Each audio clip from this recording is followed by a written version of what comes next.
Good evening friends. कैसा रहा आज का बजट डे का ट्रेडिंग सेशन?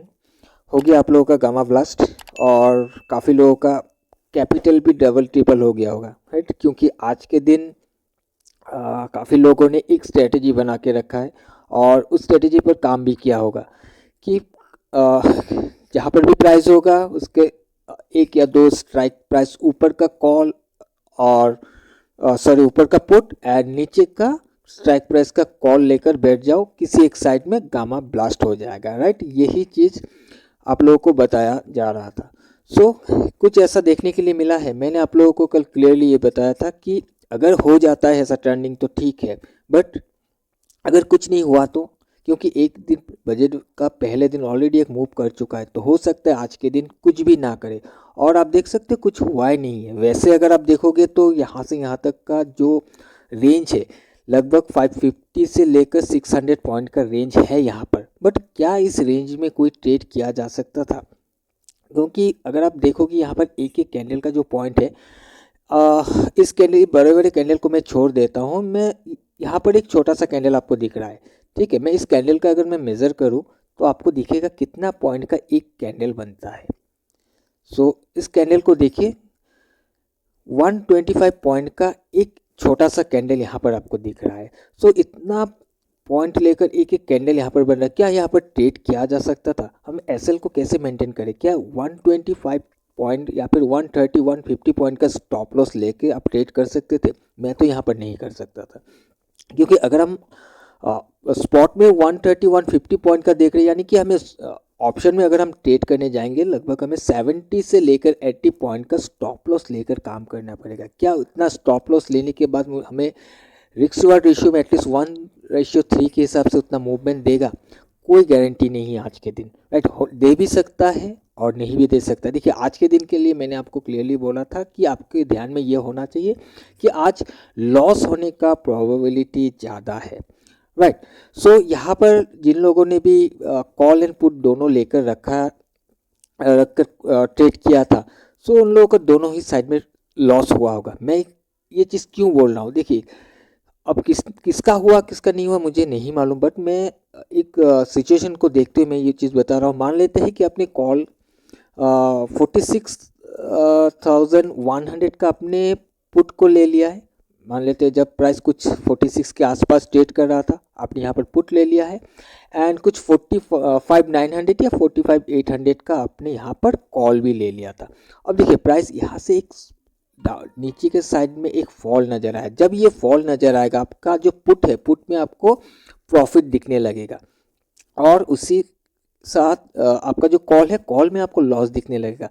तो देखिए, जब ऐसा होगा तो आपके माइंड में एक चीज़ स्ट्राइक करेगा कि मार्केट डाउन साइड में बहुत बड़ा कैंडल बना रहा है, अब प्राइस गिर सकता है। अगर गिर सकता है तो मैं कॉल का जो पोजीशन है उसको क्यों मैं होल्ड करके बैठ जाऊं? आप कॉल के पोजीशन को काट दोगे, क्योंकि उसमें आपको लॉस दिखने लगेगा। ये और नीचे आएगा तो पुट का प्रीमियम के हिसाब से आपको प्रॉफिट और बढ़ेगा, बट कॉल में भी तो आपका लॉसेस बढ़ेगा जिस वजह से आप उसको अपने पोजीशन को कट कर दोगे, राइट? जब आप अपने पोजीशन को कट कर दोगे, आप देखोगे तो तुरंत ही एक कैंडल आपके ऑपोजिट डायरेक्शन में मूव कर गया।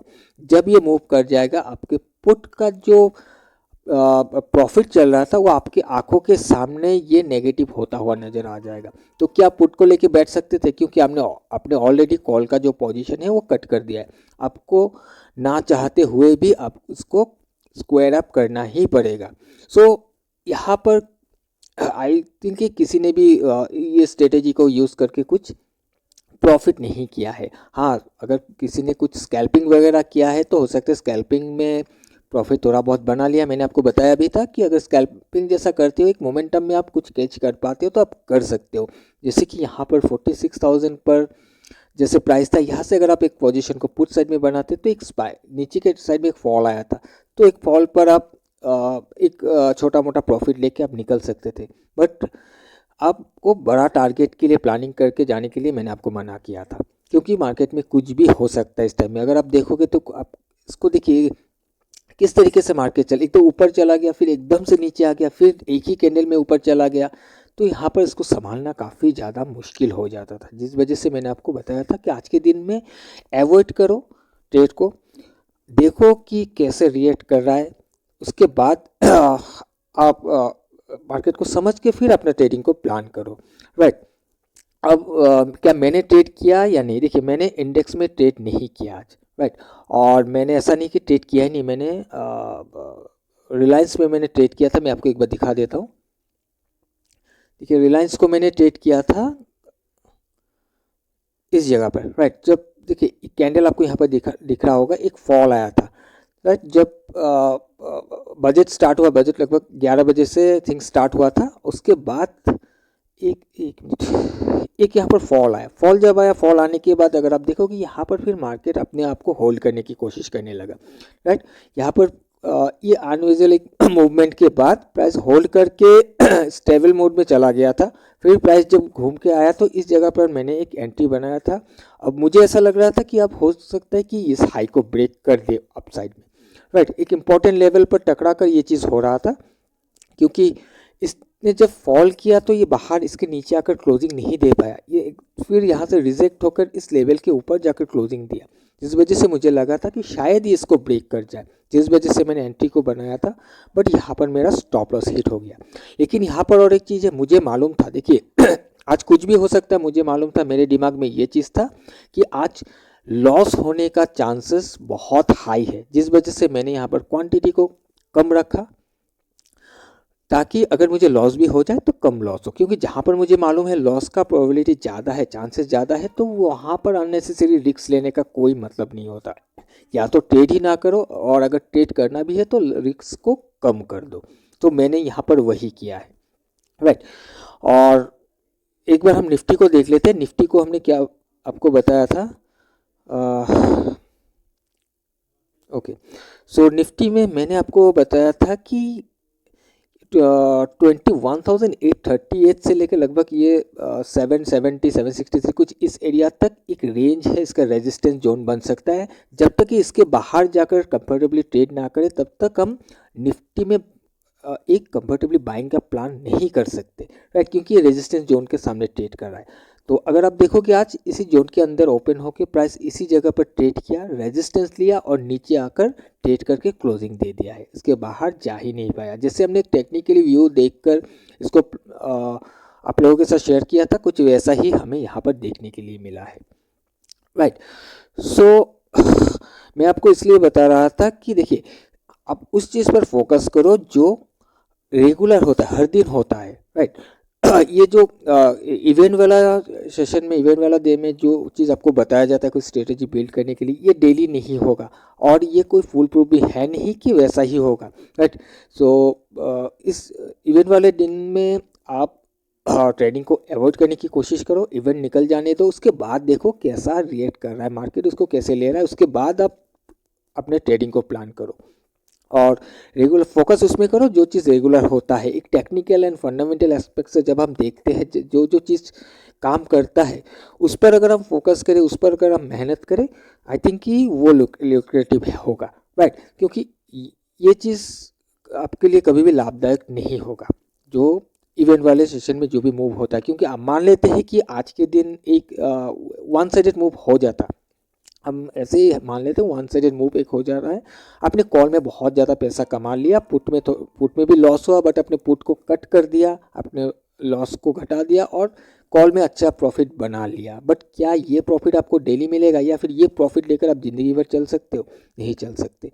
आपको एक डिसिप्लिन बनाना है कि एक स्टेबल मार्केट में हमें ट्रेड करना है, एक ट्रेंडिंग मार्केट में ट्रेड करना है। जब जिस दिन मार्केट, हमें मालूम है कि मार्केट ट्रेंडिंग नहीं हो सकता या स्टेबल नहीं होगा, बहुत ज़्यादा वॉलेटिलिटी होगा, कोई इवेंट वगैरह है जहाँ पर वॉलेटिलिटी होता है, उस टाइम पर ट्रेड को अवॉइड करो, सिर्फ मार्केट को देखो, निकल जाने दो इवेंट को, उसके बाद अपने ट्रेड को प्लान करो, राइट।